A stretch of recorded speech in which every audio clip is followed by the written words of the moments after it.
My grandson left me bleeding on the sidewalk and said, "She won't make it." But I did. I never thought I'd hear those words from my own flesh and blood. From the boy I raised since he was 5 years old when my daughter, his mother, died in that horrible car accident. From the child I sacrificed everything for. My name is Eleanor Mitchell. I'm 68 years old, and 3 months ago, my grandson Adam tried to kill me. It was a crisp October morning. I remember the leaves crunching beneath my feet as I walked down the driveway to check my mailbox. Adam had come over earlier, asking for money again. Something about business investments gone wrong. His third emergency this year. "Grandma, I just need $50,000 to get back on my feet," he'd said, his voice strained with what I once believed was genuine distress. The business is going to take off, I swear. I'd given him money before, too many times to count. Before we continue, comment where you're watching from and subscribe to the channel. We'd love to see how far our stories are reaching. Paid for his college, helped with the down payment on his house, covered his wedding to Melissa. But something changed in me that morning. Maybe it was how he wouldn't meet my eyes, or how he kept checking his watch, impatient for my answer. "Adam, I can't keep doing this," I said, my voice surprisingly steady. "I've looked at your business plan and it doesn't make sense. I think you need professional help, not more money." His face changed then. The mask slipped. Just for a second, but long enough for me to see something I'd never noticed before. Something cold, calculating. "You don't understand," he snapped. "This is different. I need this money." "I'm sorry, but no." That's when he started following me. Outside.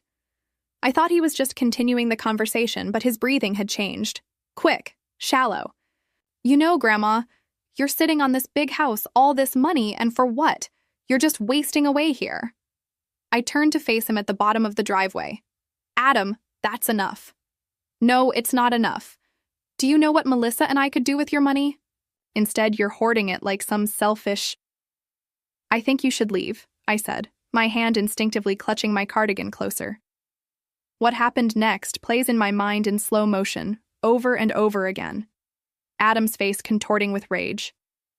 His hands on my shoulders, the force of the push, the terrible weightless feeling before I hit the concrete, the crack of my head against the sidewalk, the warm wetness spreading beneath me. I lay there, the world spinning, unable to move. Adam stood over me, his face a blur. I thought he would help me up, call an ambulance, show some remorse. Instead, he pulled out his phone. "It's done," he said to someone on the other end. His voice was cold, detached. "She fell. Hit her head pretty bad. There's a lot of blood." A pause. "No, I'm not calling 911 yet. She won't make it. I'll wait a bit, then call and say I found her like this." He thought I couldn't hear him. I was already slipping away, but I heard every word, each one cutting deeper than the wound on my head. My own grandson, planning my death on our family property. Waiting for me to die so he could inherit everything. I don't know how long I lay there, blood pooling around my head, fighting to stay conscious. Mrs. Winters from across the street found me. She was walking her dog and saw me on the ground. She told me later that Adam was sitting on my porch steps, scrolling through his phone while I bled out on the sidewalk. "Oh my God, Eleanor!" she'd screamed, running over. "What happened?" "Adam, call an ambulance." He pretended to be shocked, rushing over as if he'd just noticed me there. "Grandma, oh no, I was just about to check on her." The ambulance came. The paramedics worked on me, voices urgent. I remember fragments. The oxygen mask, the brightness of the ambulance interior, Adam's face hovering above me, performing concern for the benefit of others. "Hang in there, Grandma," he said, holding my hand for the paramedics to see. But his eyes were empty, calculating. At the hospital, I learned I had a severe concussion and needed stitches for the gash on my head. The doctor mentioned how lucky I was that my neighbor found me when she did. "With head injuries like these, especially at your age, time is critical," he explained. My age. That's what Adam was counting on. That at 68, I wouldn't be strong enough to survive the fall. That my body would give up easily, conveniently. I lay in that hospital bed, hooked up to monitors, and made a decision. Adam believed I was weak, disposable. A means to an end. I would show him how wrong he was. When the nurse came in to check my vitals, I asked her for a pen and paper. My hands shook as I wrote down everything that had happened, exactly as I remembered it. Then I asked her to witness it and sign it. She looked confused but did as I asked. That night, while Adam and his wife Melissa visited, all sympathetic words and concerned touches for the benefit of the hospital staff, I watched them. Really watched them. The way they exchanged glances. When they thought I wasn't looking. How Melissa kept asking about my affairs being in order. How Adam mentioned, just casually, that perhaps I should consider moving in with them, where they could take care of me. We have that big guest room downstairs, Melissa said, her smile not reaching her eyes. You wouldn't even have to worry about stairs. Or witnesses, I thought. That's very thoughtful, I managed, my voice weak, not from injury, but from the effort of containing my rage. Let me think about it. They left looking satisfied. They thought they had me exactly where they wanted me. But they were wrong. As I lay in that sterile hospital room, pain throbbing at my temple, I realized something. This wasn't just about survival anymore. This was about justice, about reclaiming my life from those who saw me as nothing more than an inheritance waiting to be claimed. Adam had no idea what he'd awakened in me that day on the sidewalk. He thought he'd left a helpless old woman bleeding on the concrete. Instead, he'd created his worst nightmare. 3 days in the hospital gave me plenty of time to think. The doctors were concerned about my recovery, not just the physical wounds, but the emotional trauma of what they believed was an accidental fall. If only they knew.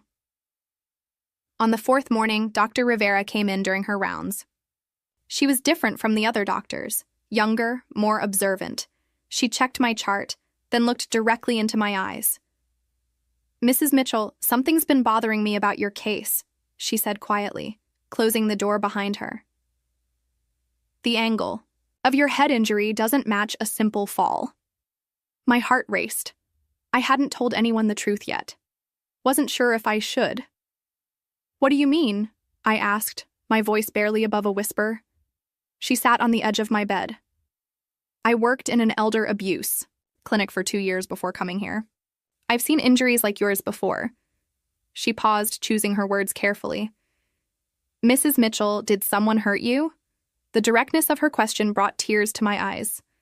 After decades of being strong, raising my daughter alone after my husband died, then raising Adam after losing her, I wasn't used to vulnerability, but something about Dr. Rivera made me trust her. My grandson, I said finally. He pushed me. I expected disbelief. Instead, she nodded slowly. I suspected as much. The bruising on your upper arms matches handprints. She leaned closer. Mrs. Mitchell, we need to report this. No, I said quickly. Not yet. But, Dr. Rivera, please, I need time to figure this out.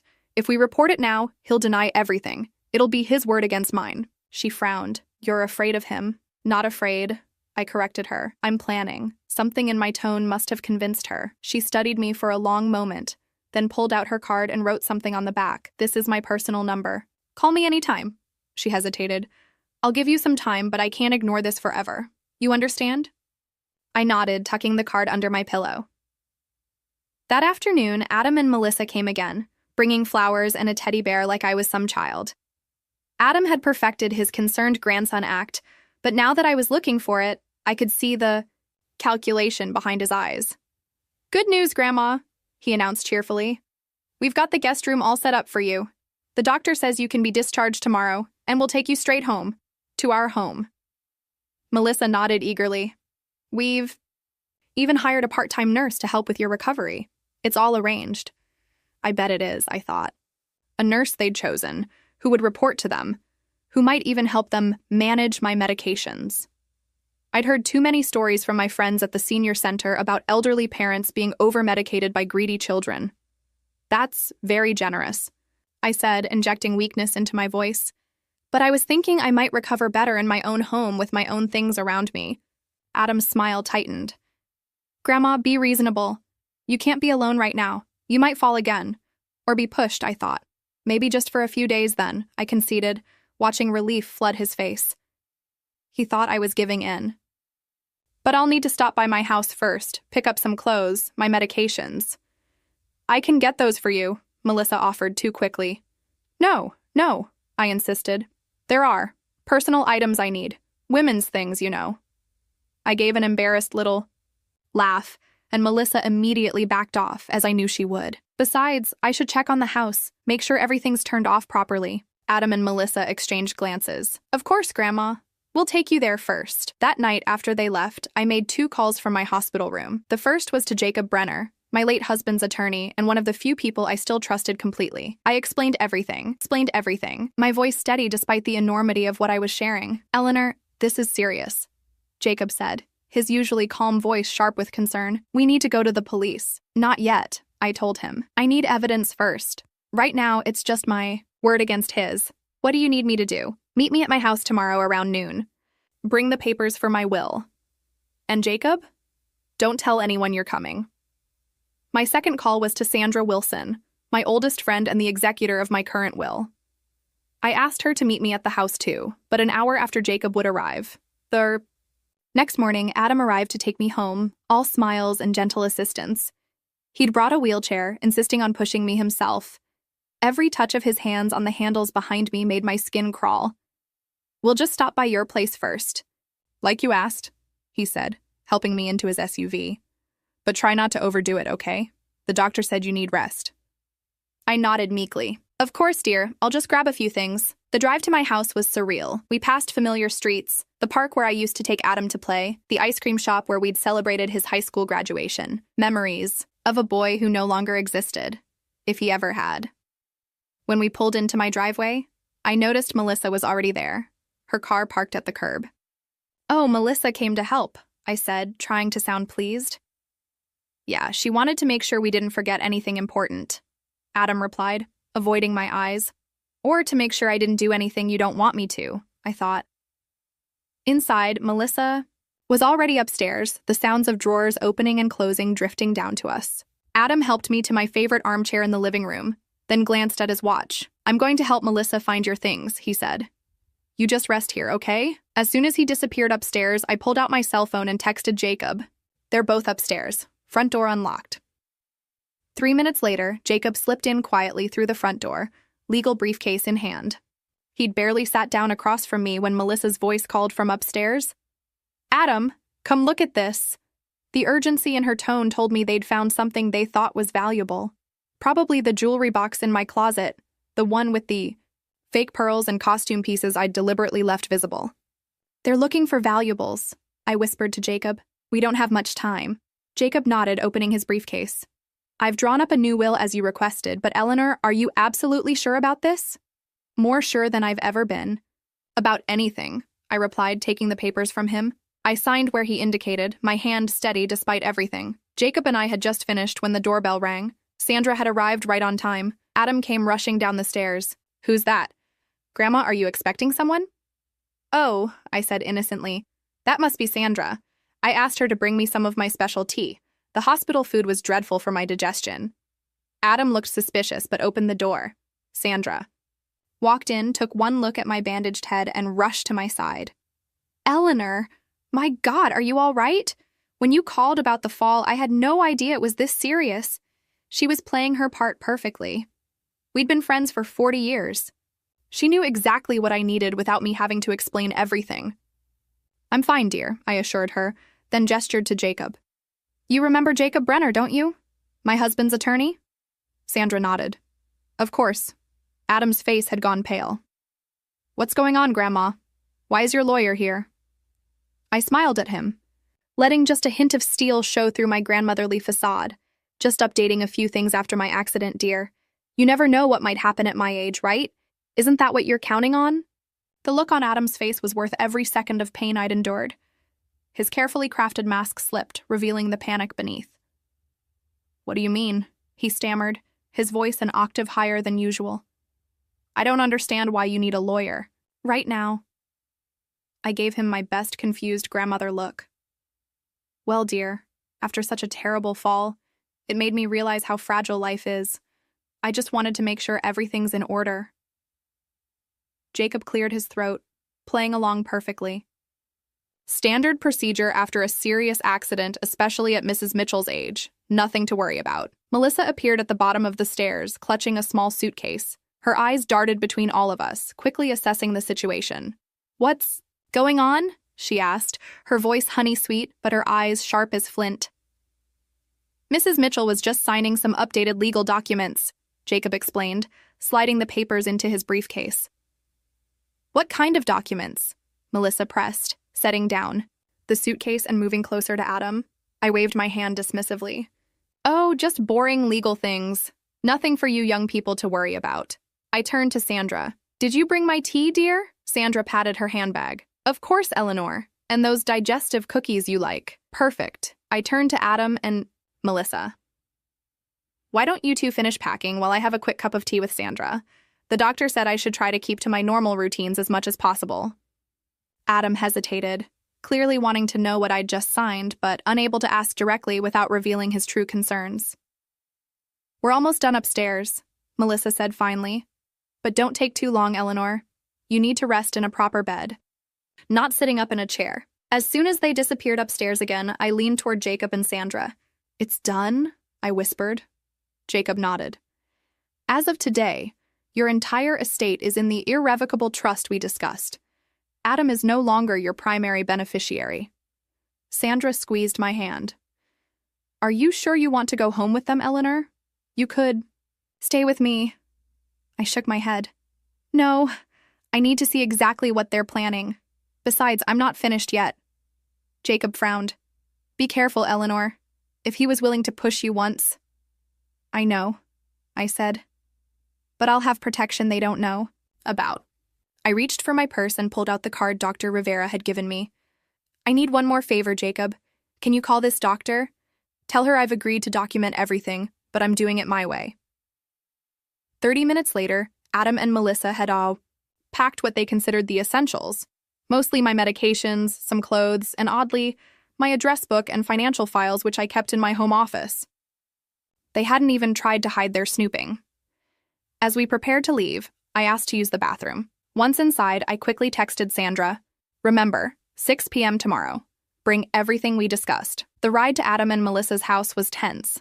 I pretended to doze in the back seat while they whispered urgently to each other in the front, occasionally glancing back to make sure I was still asleep. Can't believe she called a lawyer, Melissa hissed.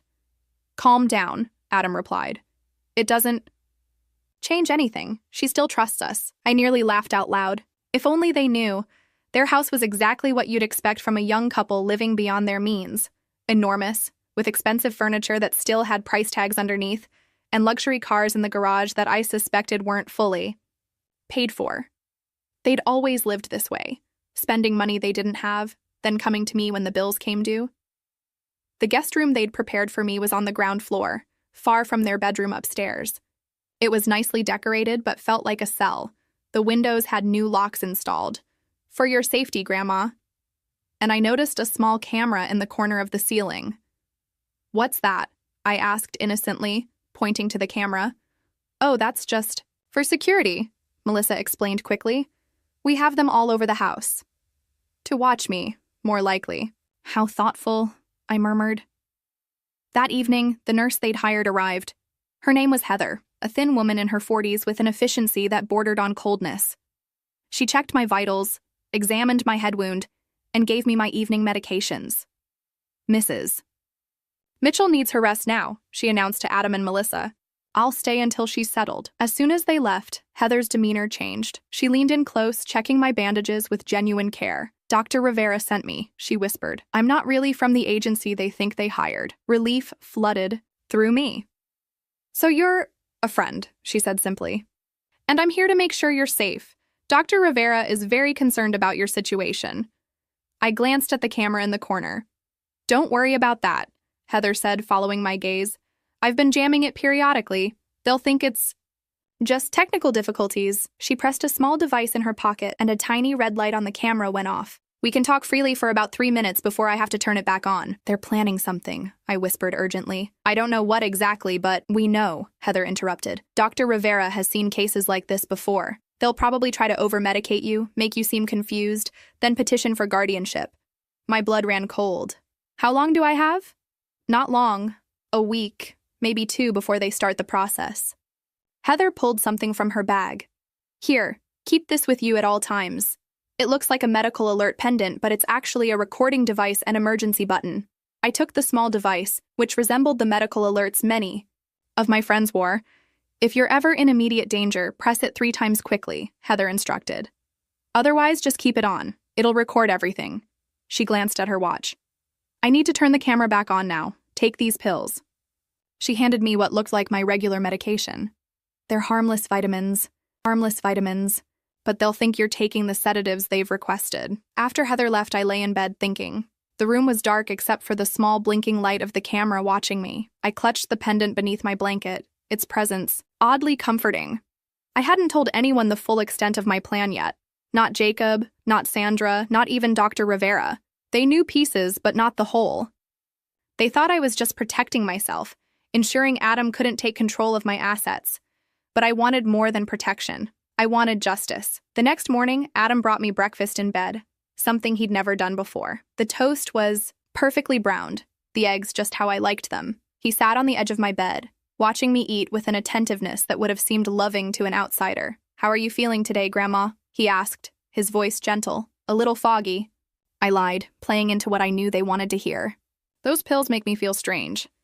He nodded, seemingly sympathetic. That's normal. The doctor said the medication might make you a bit confused at first. I doubted any legitimate doctor had said that. Adam, I said, forcing a tremor into my voice. I've been thinking about what you said before, about my house being too much for me now. His eyes lit up with poorly concealed excitement. Yes, maybe you're right. Maybe it's time to consider alternatives. He tried to hide his smile. I'm glad you're being sensible, Grandma. We only want what's best for you.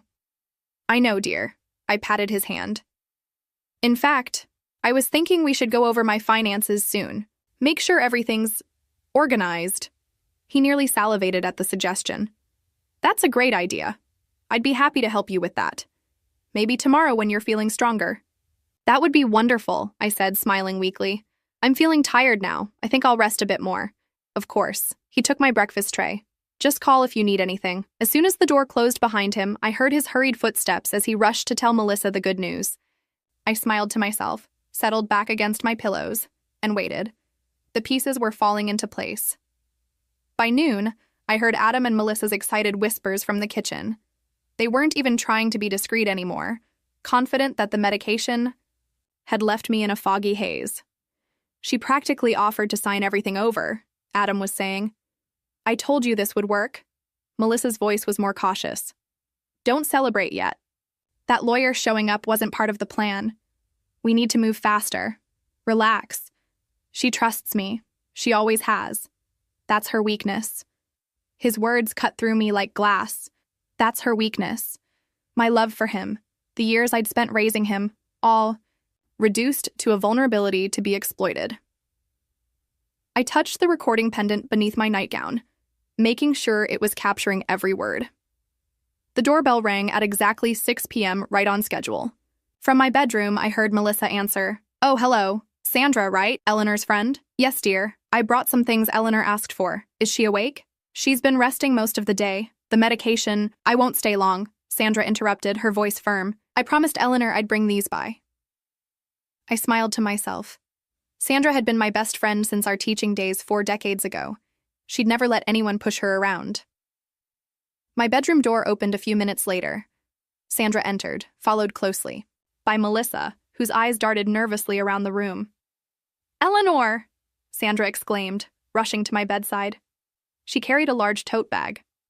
How are you feeling, dear? Better now that you're here, I said truthfully. Sandra turned to Melissa. Could we have a moment alone? Girl talk, you know. Melissa hesitated. Eleanor needs rest, and the doctor said, It's fine, Melissa, I said, injecting just the right amount of feeble gratitude into my voice. Sandra won't stay long.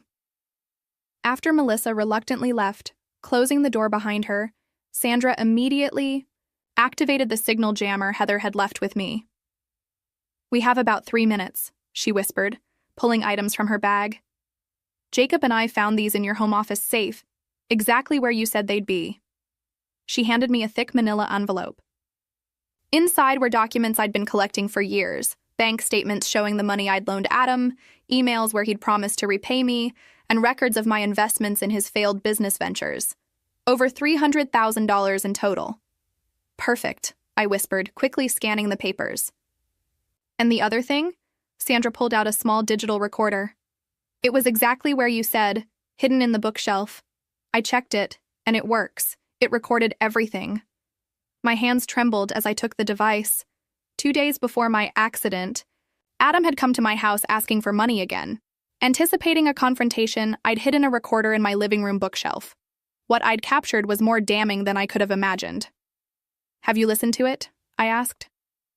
Sandra nodded, her expression grim. Eleanor, it's worse than you thought. He and Melissa.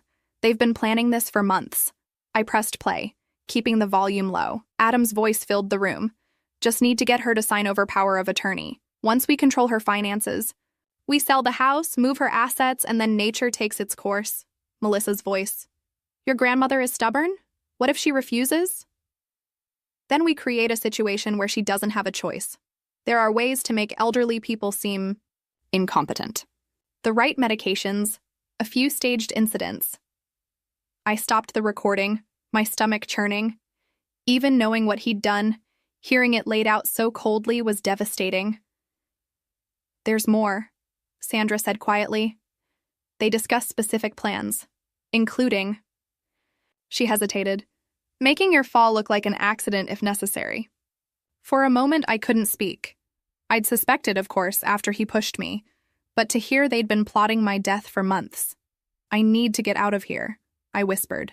Tonight, Sandra agreed. Jacob has everything ready. Dr. Rivera has arranged for a safe place at the hospital temporarily. I shook my head. No, if I leave now, they'll know something's wrong. They might destroy evidence, cover their tracks. I need them to believe I'm still playing into their hands. Sandra looked worried. Eleanor, it's not safe. Just one more day, I insisted. Tomorrow, Adam wants to go over my finances. That's when I'll spring the trap. Sandra didn't look convinced, but she knew me well enough not to argue. At least take this, she said, pulling something else from her bag. A small canister. Pepper spray. Keep it under your pillow. I tucked it away just as the signal jammer's light blinked, indicating our private time was ending. Sandra quickly hid the documents and recorder in the false bottom of my toiletries bag. Somewhere Adam and Melissa would never think to look. When Melissa checked on us a minute later, we were looking at photo albums Sandra had brought, reminiscing about old times. After Sandra left, I played my role perfectly, the increasingly confused grandmother, docile and trusting. When Heather arrived for my evening check, she gave me more medication, which I dutifully appeared to take. Once alone, I retrieved the recorder and listened to the full conversation Sandra had brought. Tears streamed down my face as I heard Adam and Melissa discuss their plans in horrifying detail. Not just to take my money, but to ensure I wouldn't be around to change my mind. Once we get control of her accounts, Adam had said, we move her to Pinecrest Nursing Home. That place is perfect. Understaffed, minimal supervision. With her condition and the right medications, she won't last 6 months. Melissa had laughed. Actually laughed. I'd raised him from a 5-year-old boy, changed his diapers when he wet the bed, sat up nights when he had fevers, attended every school play, every baseball game, helped him through college applications, loaned him money whenever he asked, and all that time, the sweet boy I thought I knew had grown into this monster. Morning came with a strange calm. I knew exactly what I needed to do. When Adam brought my breakfast, I smiled weakly at him. Adam, dear, I said, my voice deliberately shaky, I've been thinking about what we discussed. About my finances. He set the tray down, barely able to contain his eagerness. Yes, Grandma? I'd like to go over everything today, if that's possible. My accounts, the house, everything. His eyes lit up. Of course, I can help you with all of that. Make sure everything's taken care of properly. I'm sure you can, I thought. There's a folder in my toiletries bag, I said. My banking information. Could you get it for me? Adam, I practically lunged for my bag, rummaging through it until he found the folder. Not the hidden one with the evidence, but a decoy I'd prepared with Sandra's help. Maybe after breakfast we could go through it all, I suggested. Absolutely, Adam agreed, unable to hide his smile. I'll get Melissa. She's good with financial stuff. As he hurried from the room, I touched the recording pendant, making sure it was active. Then I reached under my pillow, feeling the reassuring shape of the pepper spray. The trap was set. Now I just needed my prey to walk into it. Adam returned, with Melissa in tow, both trying to mask their excitement with concerned expressions. Melissa carried a notepad and pen, as if we were about to have a casual financial discussion, rather than what they hoped would be the surrender of my entire life savings. "Let's make sure you're comfortable first, Eleanor," Melissa said, fluffing my pillows with fake solicitude. "Thank you, dear," I replied, my voice frail. I'd perfected the art of appearing weaker than I was. Slightly trembling hands, occasional confused glances, the subtle wince of pain. "You're both so good to me." Adam pulled chairs closer to my bed. "So, Grandma, you mentioned wanting to go through your accounts?" "Yes," I said, gesturing to the folder he'd retrieved. "Everything should be in there. My bank accounts, investment, portfolio, the deed to the house."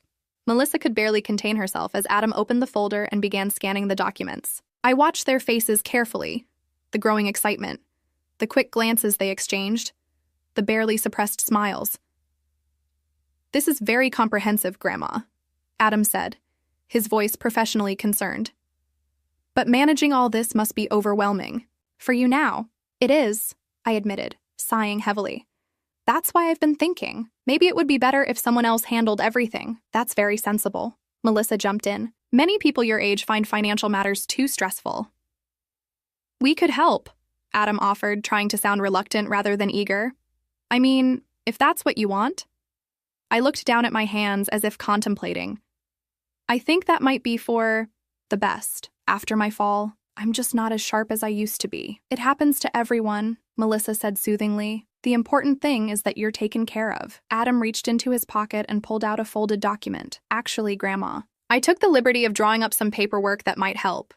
It's a power of attorney form. It would let us handle your finances for you. No more stress." How convenient that he already had the document prepared. I took it with shaking hands, pretending to struggle with reading the fine print. "This seems very thorough," I murmured.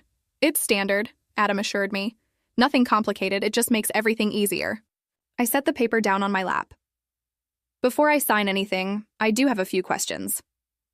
"Of course," Adam said, though I could see impatience flickering in his eyes. "What would happen to my house?" I asked innocently. Adam and Melissa exchanged quick glances. "Well," Melissa began carefully, "your house is quite large for just one person, and the maintenance costs are substantial. We were thinking," Adam continued, "that it might make more sense to sell it. Put the money into a safe investment for your care." "I see," I nodded slowly. "And where would I live?" "With us, of course," Melissa said quickly. "At least initially." Initially. The word hung in the air between us. "And later?" I pressed. Adam cleared his throat. "Well, as you continue to recover, we might need to consider a facility with specialized care. Somewhere with trained medical staff, like Pinecrest Nursing Home?" I asked, watching their faces carefully. A flash of surprise crossed Adam's features before he could control it. "Pinecrest? I don't think we've discussed that specific—" "That's odd," I interrupted, my voice suddenly stronger. "Because I distinctly remember you telling Melissa it was perfect, understaffed, minimal supervision, a place where I wouldn't last 6 months." The color drained from Adam's face. Beside him, Melissa went rigid. "Grandma, I don't know what you're talking about," Adam stammered. "You must be confused." "Am I?" I reached for my toiletries bag, the real one, with the hidden compartment Sandra had prepared. "Grandma, you should rest," Melissa interjected sharply. "You're clearly not yourself." I ignored her, retrieving the digital recorder. "Actually, I'm more myself than I've been in weeks. Certainly more than when I was lying on the sidewalk bleeding after Adam pushed me." "That's ridiculous," Adam exploded, standing up. "You fell." "Did I?" I pressed play on the recorder. Adam's voice filled the room. "If she won't sign voluntarily, we create a situation. A fall, an accident, something that gives us control." Melissa's voice followed. "Isn't that dangerous? What if she gets seriously hurt? At her age, accidents happen all the time. No one would question it." I stopped the recording. The silence that followed was deafening. Where did you get that? Melissa finally whispered, her face ashen. You're not the only one who can plan ahead, I said coldly. I've suspected for months that something wasn't right. The constant requests for money, the sudden interest in my health, the casual questions about my will. Adam's face had transformed, the mask of loving grandson completely gone. In its place was something hard and ugly, the real Adam, the one who had left me bleeding on the sidewalk. You don't understand what you're doing, he hissed. You're just a confused old woman. Am I? I pulled out the manila envelope Sandra had brought, removing the bank statements. Is this confusion? $300,000, Adam. That's how much I've given you over the years. Money you promised to repay but never did. I was going to pay you back when my business took off, he protested. Your business? I scoffed. Which one? The restaurant that failed in 3 months? The tech startup that never launched? The investment scheme that was one step away from being a Ponzi? Melissa stood up, grabbing Adam's arm. We should go. She's clearly not in her right mind. I touched the pendant around my neck. Before you leave, you should know that everything that's happened in this room, everything that's happened since I arrived in your house, has been recorded. The cameras you installed to spy on me, they work both ways. Adam lunged toward me, his face contorted with rage. Give me that recorder. I was ready for him. My hand shot out from under the blanket, pepper spray aimed directly at his face. He recoiled just in time.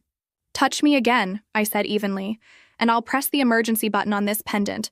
Dr. Rivera and the police will be here in minutes. They're waiting for my signal. Adam backed away, his chest heaving. You're bluffing. Try me, I challenged. Or better yet, look outside. Melissa rushed to the window, pulling back the curtain. Her gasp told me what she'd seen. The police car parked discreetly down the street, exactly as Jacob had arranged. You can't prove anything, Adam said desperately. It's your word against ours, I smiled coldly. That's why I needed time. To gather evidence, to record your conversations, to document the medications you've been trying to give me. Medications no doctor prescribed. I held up the power of attorney document he'd brought. Did you really think I wouldn't notice this? Isn't a standard form? That it gives you power to not just manage my finances, but to make medical decisions, including whether to resuscitate me? Melissa began to cry, ugly, panicked sobs. Adam, what do we do? Adam's face had turned to stone. What do you want? He asked me flatly. I looked at my grandson, this stranger wearing the face of the boy I'd loved, and felt nothing but cold determination. I want you to understand exactly what you've done, I said quietly, and I want you to face the consequences. Adam laughed bitterly. So that's it? You're sending us to jail? Your own grandson? My own grandson died the moment he pushed me onto that sidewalk, I replied. Maybe he never really existed at all. I reached for my cell phone. I'm calling Jacob now. He'll bring in the officers. Waiting outside, you can either stay and face what's coming or you can run. But understand this. There is nowhere you can go where I won't find you. Not anymore.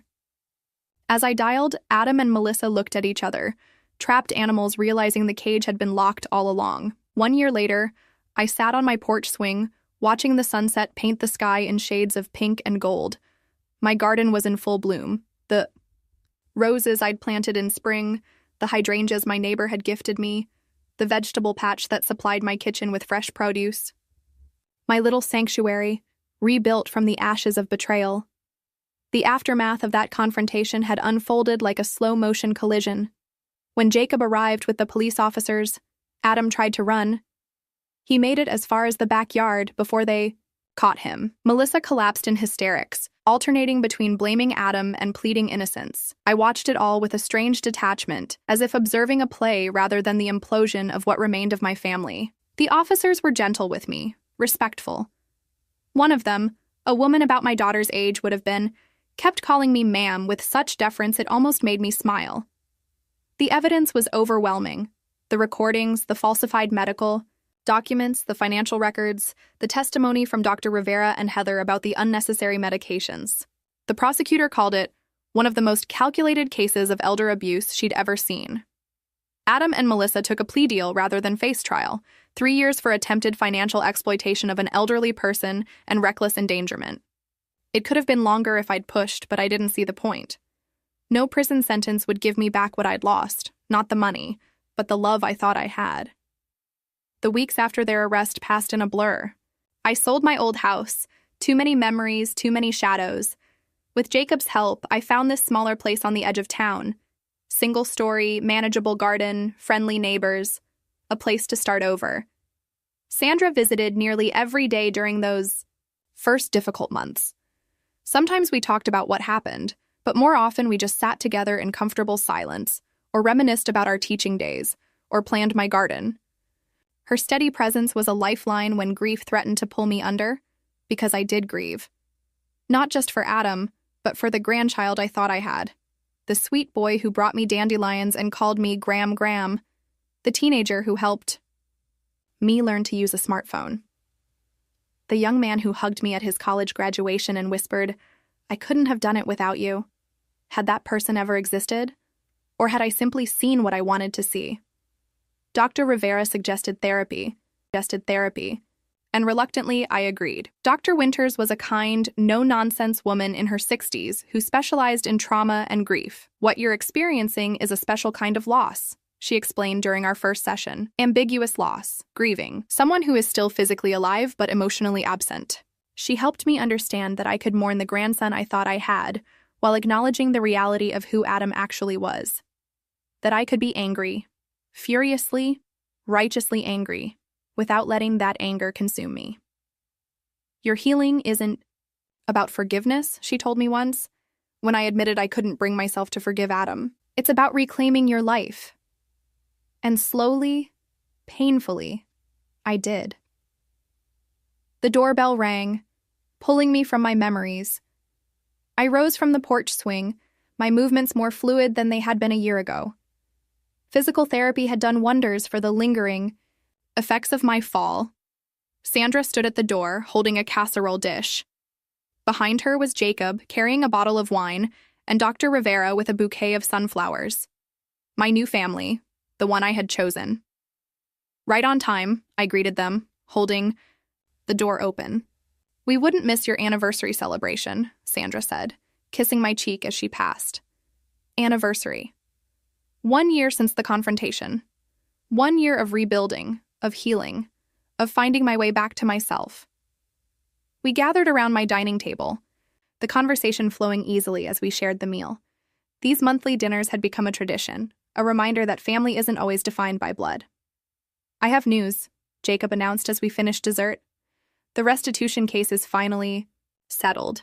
The court has ordered the sale of Adam and Melissa's house and liquidation of their assets." I nodded, feeling nothing but a distant sadness. The money meant little to me now. I had enough for my needs and the irrevocable trust Jacob had set. Up ensured I would be secure for whatever years I had left. "There's something else," Jacob continued, his expression softening. "Adam has requested to see you." The table fell silent. I set down my wine glass carefully. "When?" "Next month. He's eligible for his first supervised visit." Jacob watched me closely. "You don't have to see him, Eleanor. No one would blame you if you refused." I gazed out the window at my garden, considering. Did I want to see Adam? To sit across from the person who had planned my death, who had pushed me down and left me bleeding, who had calculated how quickly I would die in a substandard nursing home? "I'll think about it," I said finally. Later, after my friends had gone, I sat alone on the porch again. The night was clear. Stars scattered across the velvet sky like diamonds on black cloth. From somewhere nearby came the sound of a child's laughter, carried on the gentle breeze. I thought about Adam's request. What would I say to him if I went? What could he possibly say to me? Maybe I would go, not for him, but for myself. To look him in the eye, not as a victim, but as a survivor. To let him see that despite his best efforts, I was still here, still standing, still living. Or maybe I wouldn't go. Maybe I would choose to keep my peace, to focus on this new life I was building, the garden that needed tending, the memoir I had started writing, the volunteer work at the senior center where I helped other elderly people recognize and avoid financial exploitation. The beauty of it was that the choice was mine, entirely mine. 3 days after my friend's dinner, I received a letter from prison. Adam's handwriting on the envelope. I held it for a long time before opening it, feeling its weight, physical and emotional, in my hands. Inside was a single page, covered in his familiar scrawl. "Grandma, I don't know if you'll read this. I don't know if you should, but I need to say it anyway. I'm sorry. Not just for what I did to you, but for who I became. There's no excuse. I can't blame Mom's death or Dad's absence or financial pressure or Melissa's influence. I made my choices. Terrible, unforgivable choices. I don't expect forgiveness. I don't deserve it. But I want you to know that not everything was a lie. When I was little, when you taught me to ride a bike and helped me with my science projects and stayed up with me when I had nightmares, that was real. I loved you then. Truly. I don't know when or how I lost my way so completely. Maybe it was gradual. Maybe there was always something broken in me. I'm trying to understand it in therapy here, but understanding doesn't undo the harm. If you're willing to see me next month, I'd be grateful. If not, I understand. Either way, I hope I hope you found peace. Adam, I folded the letter carefully and returned it to its envelope. Then I walked out to my garden, knelt in the soft earth, and began to plant the tulip bulbs I'd been saving for fall. Bright red ones that would bloom in spring. Some people might see forgiveness as the end of a journey like mine. The final healing. The closing of a circle. But I had learned something different. Forgiveness wasn't required for healing. Sometimes healing came from accepting that some things can't be forgiven or forgotten, only survived and transformed. I pressed the dark soil over the bulbs, patting it gently into place. Would I visit Adam? I still didn't know. But for the first time, I realized that uncertainty didn't frighten me. Nothing really frightened me anymore. I had survived the worst betrayal imaginable. I had faced down death and deception. I had rebuilt my life from fragments. They said I wouldn't make it, but I did. And whatever came next, I would face it on my own terms, in my own time, with the quiet strength of a woman who knew exactly who she was.